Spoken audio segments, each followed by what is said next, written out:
Bonjour à la communauté 33 Export et salut à nos fans numéro 1 du football.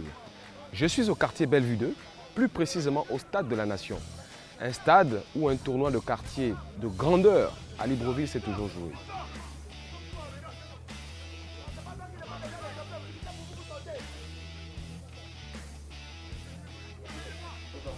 Et pour faire le débrief et le brief des matchs aujourd'hui, je suis avec un invité, pas des moindres, un ancien international gabonais, d'Azingo, des Panthères du Gabon et aujourd'hui entraîneur. Je vous présente Aurélien Beko-Gozolo qui nous a fait rêver lorsque nous étions tous. Hier, on avait l'Italie qui jouait contre le Pays de Galles en première heure. Une Italie qui, logiquement, a gagné 1-0. Une Italie très cohérente ces derniers temps-ci, une équipe solide, offensivement très incisive avec un Verratti en milieu de terrain qui est très en alerte. Quelle est la lecture que tu peux faire de ce match? Disons déjà de 1, il y a eu, comment dire, que l'entraîneur Mancini déjà, il a remanié son équipe. Sur les 11 titulaires des 2 premiers matchs, il en a enlevé 8, il a mis 8 nouveaux qui ont joué hier et qui, ma foi, ont fait ce qu'il fallait faire, c'était de gagner ce match où on a vu le retour de Verratti dans cette équipe. On peut aussi dire alors que finalement Mancini est un des grands artisans, son arrivée, son retour à la squadra azzurra, on est pour beaucoup dans ces résultats. Disons la vérité, oui, parce que ça fait quand même 3 ans qu'il est là. Il a refaçonné le jeu italien. Et aujourd'hui, on ne voit plus trop comme on l'appelait trop, c'est le Catenaccio. C'est une équipe joueuse qui joue maintenant au football aujourd'hui. Bon, il libère un peu ces énergies-là pour permettre justement que l'Italie fournisse du très beau football. Grosse déception du Pays de Galles, hein, malgré des incursions avec Gareth Bale, malheureusement qui n'a pas trouvé le chemin. Disons que lui, il a joué beaucoup de malchance. Déjà, à la deuxième journée, il a raté un penalty. Et puis hier, il rate une occasion nette de but sur une demi-volée. Ça a été un des tournants du match. Mais bien sûr, il a égalisé là. Je pense que le match aurait eu une autre physionomie. Bon, en cas cela ne tienne. Ils sont quand même deuxième de la poule avec 4 points. Et la Suisse est derrière avec 4 points aussi.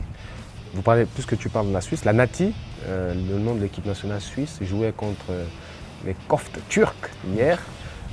J'ai été moi séduit un peu par la réaction turque qui était très critiquée pendant ses premiers matchs de l'Euro, du tournoi européen. Et on a vu une réaction quand même de l'équipe turque, malheureusement qui n'a pas abouti face aux vaillants attaquants Shaqiri, maître d'œuvre de ce match turc, qui ont finalement gagné 3-1 hier. Disons que moi je suis pas un peu, je suis déçu de l'équipe turque parce qu'elle avait un autre visage pendant les éliminatoires. Ouais. Et là pendant la phase finale… Qui a été très performante d'ailleurs pendant les éliminatoires. Et puis pendant la phase finale, elle est méconnaissable. En tout cas, sur tous les plans, l'équipe turque a été très méconnaissable malgré les quelques incursions qu'ils ont pu avoir hier pour pouvoir essayer de revenir au score. Malheureusement, on a trouvé aussi une bonne équipe suisse, hier, ouais. qui avait une solide derrière, défensive, milieu de terrain, qui a su jouer les qui a su jouer et a pu marquer les 3 buts. Aurélien, aujourd'hui, il y a 4 affiches, une grosse journée avec l'Ukraine qui joue en première heure contre l'Autriche. Et il faut dire simplement que l'enjeu aujourd'hui est très important pour ces 2 équipes qui devront s'affirmer, soit par une victoire et pour espérer arriver en 8e de finale. Ton pronostic pour ce match? Pronostic, la journée elle est très grosse. On a Ukraine-Autriche et Macédoine du Nord. Oui, en deuxième heure. Ça se joue en même temps. En même temps. Tout à fait. Macédoine du Nord qui joue effectivement contre les Pays-Bas. Les Pays-Bas qui sont déjà qualifiés, oui. Qui fera tourner simplement son effectif. Ça, c'est qui est sûr. Et la Macédoine qui est déjà éliminée. Même si elle gagnait aujourd'hui, mais ça m'étonnerait. Par contre, l'affiche de la première Ukraine-Autriche est très alléchante. Ce sont 2 pays qui vont chercher à tout prix à vouloir se qualifier cet après-midi. Vu que l'Autriche a quand même des arguments. Amené par le vaillant capitaine à la barre. Ouais. Et l'Ukraine qui est là avec un grand technicien, avec un grand technicien qui est leur sélectionneur. Qui a bien réagi dès le deuxième match. Après sa réaction déjà contre le Pays-Bas qui a failli renverser bien sûr. Andrei Shevchenko, que tous nous avons vu évoluer au Milan AC. Et je pense que nous aurons un match de bonne fortune cet après-midi, surtout celui-là. Bon, en deuxième heure, on aura 2 autres matchs, pas des moindres. On aura simultanément la Russie qui jouera contre le Danemark et puis la Finlande qui jouera contre la Belgique. Bon, la Russie est obligée de réagir. Ce sera, je pense, un des tournants aussi pour la qualification. Elle jouera chez elle.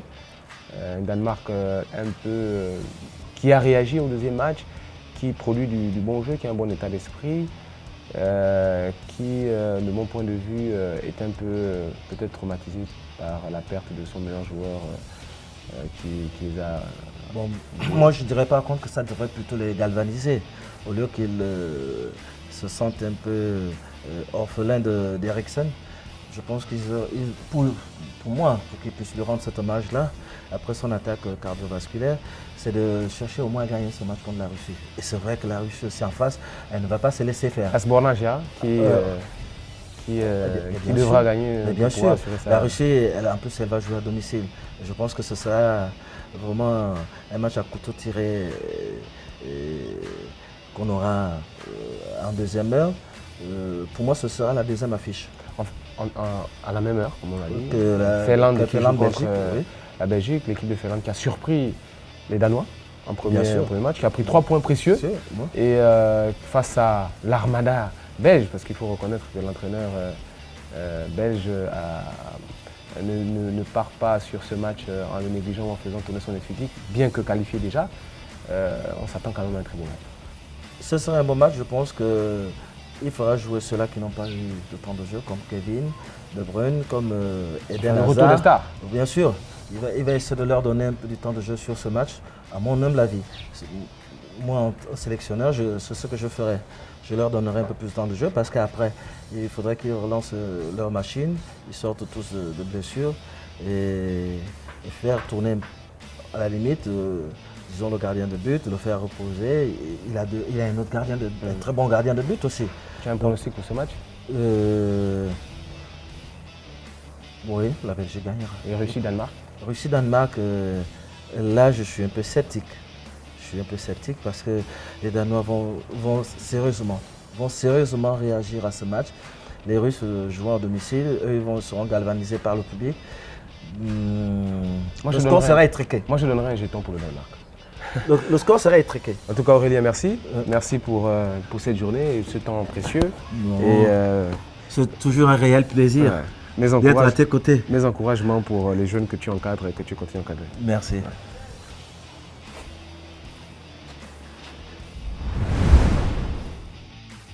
L'écart se resserre côté pronostic avec 4 challengers qui sont à la tête du classement. Le peloton continue derrière à pousser pour être au podium. Cette semaine, continue à pronostiquer et bonne chance.